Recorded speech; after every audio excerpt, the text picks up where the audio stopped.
So one final thing I want to talk about today is the book of Job. Now, for some people, this book is kind of harder to understand and harder to interpret.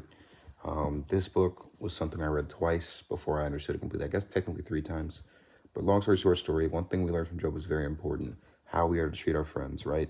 Now, Job's friends weren't in the wrong 100%. They did do some things wrong, but one of the things they did do right was that they sat with Job in his silence, right? And what does that mean, right? What it means is this.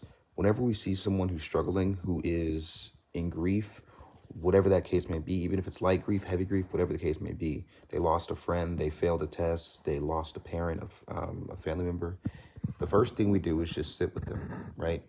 We don't give them advice.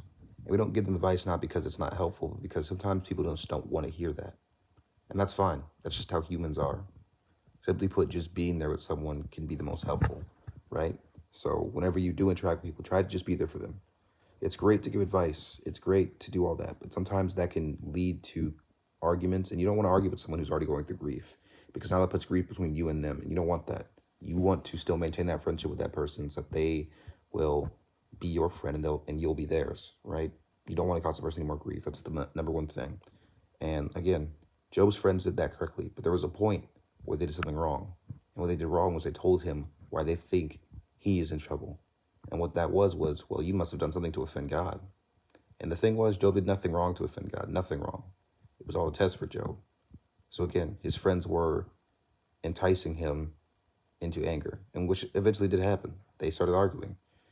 And along came another man who was probably would have been a better friend than they were being at that time, came. But that's a whole different part of the story. Again, the biggest thing is this. When someone's going through grief or stress, it's not always the best thing to give them advice. Sometimes it's just there. It's just good to be with them.